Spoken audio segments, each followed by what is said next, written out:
Hi, this is Boss City Brian, and I'm here to do an album spotlight on one of the biggest selling albums of the 1960s,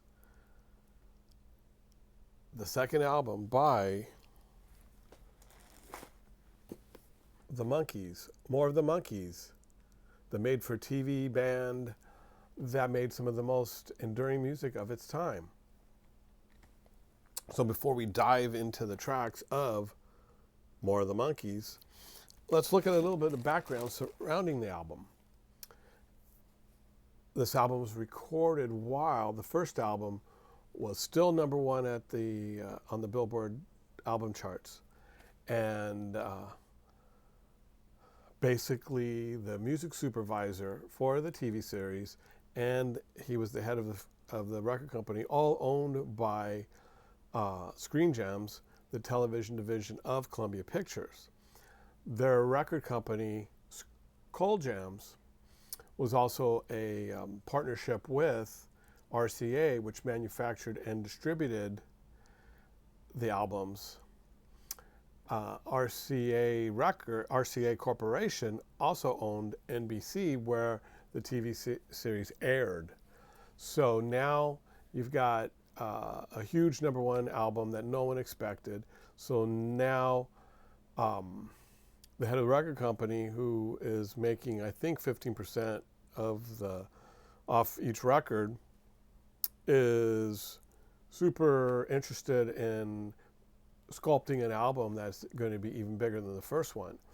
And he already had a bunch of songs in the vault because he had allowed Michael Nesmith to go in and basically record an album's worth of material as kind of a peace offering over Nesmith's upset about not being more involved in the records.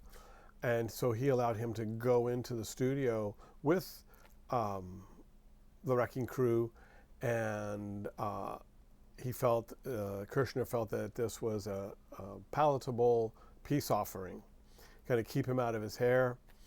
But he ended up recording 10 or 12 really outstanding tracks that ended up being released piecemeal over the next several albums. Also, Tommy Boyce and Bobby Hart, who produced the first album, except for the tracks that Nesmith produced, had no idea that Kirshner was also using other producers to record tracks with the Monkees. Boyce and Hart, recorded an album's worth of material. So while he had those 20 to 24 tracks already in the can, he enlisted Jeff Berry, who had produced the Monkees' second single, I'm a Believer, to great success. He brought him on to produce or co-produce most of the tracks on More of the Monkees. Right out of the chute, the Monkees are upset about this second album because they are pretty much excluded from participation other than vocals. And now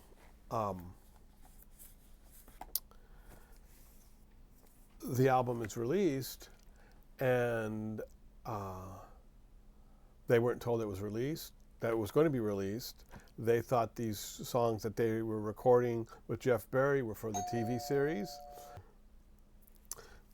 Anyways, so the Monkees are also upset because they were part of a big merchandising effort that all these elements that Columbia Pictures had put together for promoting the Monkees. They enlisted RKO radio stations to have exclusive contact with the Monkees for the radio station, so they're going to be more likely to play their music. They signed an exclusive deal with Chuck Loffer, the publisher of Tiger Beat, so that Tiger Beat is going to publish a Monkees Spectacular every month. And they also signed a deal with JCPenney's, so JCPenney's would have these Monkees boutiques in their stores where you could pick up the album. People used to buy albums at JCPenney and at Sears and Woolworths and those kind of places.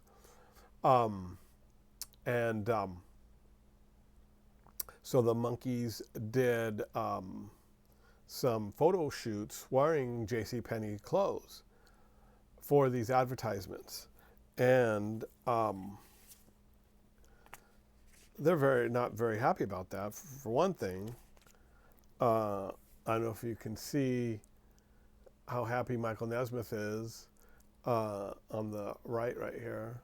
It's kind of dark, but you can imagine they're upset when their album, More of the Monkees, is released without their knowledge, and they're wearing JCPenney clothes. In Andrew Sandoval's Monkees Day by Day revision, Andrew Sandoval, the Monkees historian and archivist, he has ads, he has ads from JCPenney, but he also has memos between Screen Gems and Penny's about the promotion, about how, hey, you know, get the Monkees to wear these groovy clothes. But the other thing that basically inspired the Monkees to revolt was the back of the album, the liner notes, is Don Kirshner saying how great he is because he got all these writers to write songs for this album. He lists the writers and what they've done before. You know, Goffin and King, Boyce and Hart, Jeff Berry, Neil Sedaka, Carole Bayer, Jack Keller, Neil Diamond, all the writers he lists and how great they are and how smart he is to have involved them in this project. And he says, oh yeah, and then, you know, we give kudos to, you know, the Monkees, you know, and so they were not happy about that. So right now we're going to look at the Monkees' second album, More of the Monkees, the tracks. So the first track on side one is She, which is one of the tracks from the Boyce and Hart sessions. It's written by Tommy Boyce and Bobby Hart. It's one of the best songs out of their catalog, and it's got a great vocal by Micky Dolenz, and the production is top notch, and it's just a great song. It wasn't released as a single, but Del Shannon, who's a great artist as well, recorded a cover version of it, and it's good, but it doesn't top the Monkees version, and it's just a great 60s rock song, and it's catchy. It's got a grit, and it's just a phenomenal song, and it does feature backing vocals by I know Peter Tork and Davy Jones. So now they're starting to participate in the backing vocals. The next song is When Love Comes Knocking at Your Door, and that's by Neil Sedaka and Carole Bayer. Carole Bayer, later known as Carole Bayer Sager, was a teenager, I believe, at this time, and she had written and had a hit with a co-write with Tony Wine, A Groovy Kind of Love, previous to this. So she's working with Neil Sedaka, and When Love Comes Knocking at Your Door is a peppy Davy Jones track, and it's something that I think you could definitely picture the Hermits doing. I can hear Peter Noon singing it, but Davy does a really nice version on this, and in video of their last tour that they did with Jones, Dolenz, and Tork, there's YouTube footage of Davy singing this with Peter singing the counterpoint vocals, where Davy on the record covered both because of the innovation of double tracking. And it was kind of fun to see them singing that together. The next song is a Michael Nesmith song that was part of his sessions that also gave birth to the songs that he produced on the first album. Mary Mary features the Wrecking Crew, a song that was actually previously recorded by, I think it was the Paul Butterfield, and it was later, of course, in a very different version covered by Run DMC. But this version, again, features a great Micky Dolenz vocal. Peter Tork is credited as guitar, but he's like fourth chair guitar on here, but he is there. And it's part of the classic Nesmith catalog of songs. The next one is Hold On Girl. This one is written by Jack Keller, Ben Riley, and Billy Carr, and it's co-produced by Jeff Berry and Jack Keller.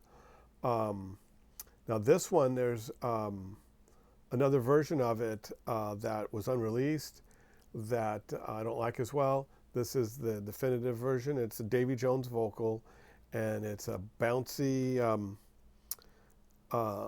it's not so much bouncy as it has a driving pop sound to it, and it has a little groovy organ in it that pops. The next one is Your Auntie Griselda, which is on the Monkees studio albums, not counting the soundtrack to the movie Head. I think it's the only vocal that Peter had where he sings the whole song by himself. They end up taking a Jack Keller, Diane Hildebrand song and turning it into a novelty song because they have Peter sing it, and they have him making all kinds of weird noises and sound effects and gibberish, and it kind of works. But the thing is that they use this song a lot on the series, more than I think all the other songs off this album, except for I'm a Believer. And it's great in small doses. It was fun to see Peter sing this in concert. I saw them in '86, '87, and 2012.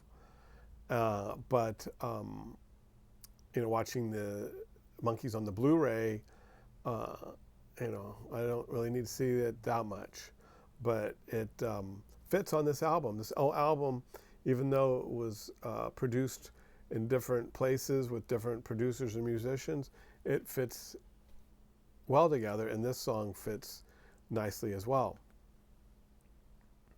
But then the next song is a 60s classic. It's Boyce and Hart's I'm Not Your Stepping Stone, and this features, I think, Micky Dolenz' best vocal, and it was a hit on its own. It was the B-side to I'm a Believer, but I think it charted to number 20 on its own, even though it was just a B-side. But it's a classic. Every garage band, every group of people that get together to play rock music in the 60s and 70s, this was one of the first songs they learned. It was simple, but the combination of the lyrics and the chords, pretty amazing, and a lot of people have covered this. in I think their movie, the Sex Pistols did a version of it, and it's one of the best songs of the catalog, and it's one of I think Boyce and Hart's best songs, and that was followed by "Look Out, Here Comes Tomorrow," which was a Neil Diamond song sung by Davy Jones, and Davy gives a really good vocal performance on this. It's a fun Neil Diamond track, and what makes this interesting is that they were attempting to utilize Peter on this, and they had him doing some narration in it and trying to do some humorous things with it, but fortunately they let the song play on its own. The versions with Peter are available on some of the reissues, like the Super Deluxe Rhino handmade release, and but as a kid, it was one of my favorites. Now, this album was my first album that I ever owned. I got it for my 5th birthday, and it was an album I played over and over again, and I have it in many configurations over the years because they always add something that wasn't on there before. But Look Out, Here Comes Tomorrow was one of my favorites, and it's followed by The Kind of Girl I Could Love, and this song has grown on me over the years. I thought it was okay in my younger foolish days, but it's a collaboration between Michael Nesmith and Roger Atkins that is very innovative for that time.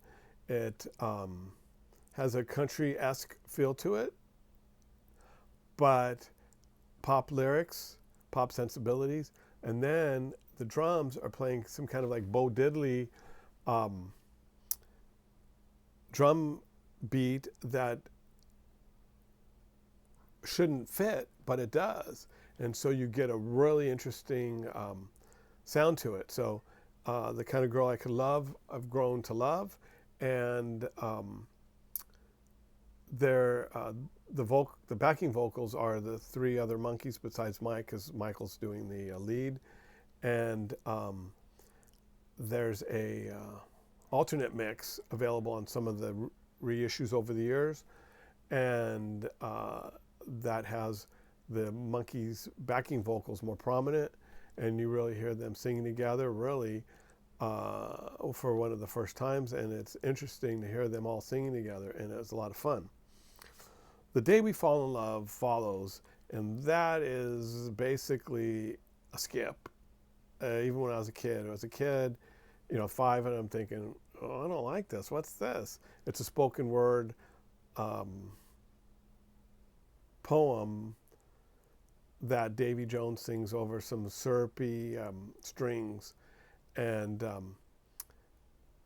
on the last reissue that they've done, the Super Deluxe, where they used technology to enhance the final mixes on these, it sounds better than ever, but it's still a skip. I'm sorry. It's got to be the worst Monkees track, or maybe this or Ladies Aid Society. It's up there. Then the next one is Sometime in the Morning, another one that I've grown to love more and more all the time. It's a Gerry Goffin, Carole King song. It's sung beautifully by Micky Dolenz. It's a nice ballad that fits in the 60s, but it doesn't sound dated. And it's just a very sweet vocal and nice backing vocals. And Davy Jones and Peter Tork and Micky Dolenz are listed as backing vocalists on this. It was produced by Jeff Berry and Carole King and Gerry Goffin. It's a great Gerry Goffin, Carole King song. And one of the bonus tracks on the Super Deluxe features a remix that takes advantage of the ability to digitally remix things, and therefore that song had a lot of tape hiss on it, the final version in the 60s, and all the versions after, because back then when you didn't have 24, 38, 72 tracks, you had 4 tracks. You would record onto 3 tracks, then you would either record them onto, copy them onto the 4th track and then re-record over the previous 3 tracks, or you would sync it up to another 4 track. And so you're recording over and over, and so each generation you're losing sound fidelity. And so by the time they sent the tracks to those who were recorded in New York by Goffin and King, you send them to California from New York, then they have to copy those over and allow for tracks for the Monkees vocals. So there's tape hiss on that. So Andrew Sandoval was able to take those elements before they were copied over and over again, take them separately and mix them together, and you get Sometime in the Morning without the tape hiss. And you see how beautiful that song is and how the tape hiss alters it. But then the tape hiss is part of the sound. It doesn't sound right without that tape hiss. So I found that very interesting. But that's why, in his wisdom, Andrew Sandoval never replaces these remixes in the re-releases. It's always a bonus track. So you're getting the original sounding as good as possible, but then you're also getting to hear the things that he's doing using the latest technology. So you hear Sometime in the Morning pure, but the technology limitations of the time add to the character of the recordings, and therefore you get both. The final track on More of the Monkees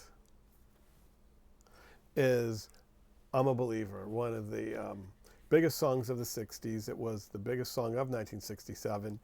It was written by Neil Diamond, produced by Jeff Berry, and it features a great lead vocal by Micky Dolenz and backing vocals by Davy Jones and Peter Tork. A classic 60s song, still played today. It was covered by many artists over the years, and it was in Shrek. And it's a definitive Monkee song. And that wraps up the final track of More of the Monkees. More of the Monkees sold 5 million copies. It was a #1 for many, many weeks. It replaced the self-titled album at #1 on the Billboard charts. And it was the pinnacle of the Monkee mania in the United States. They were able to wrest control of the music from Don Kirshner, and was able to have more say in the songs recorded, who played on them, and the sales declined from there. But like the debut album, it sold 5 million copies, which was huge in the 60s. It's one of my favorite albums, and it's a part of my childhood and part of the music story of my life. So let me know what you think about More of the Monkees. When you're liking and subscribing, leave a comment on what you think about More of the Monkees, or if you had any albums that you would like me to look at. But until next time, this is Boss City Brian, wishing you many blessings, and reminding you that I'll be walking down the street getting the funniest looks from everyone I meet, waiting to see you next time. So thank you for watching, and you take care.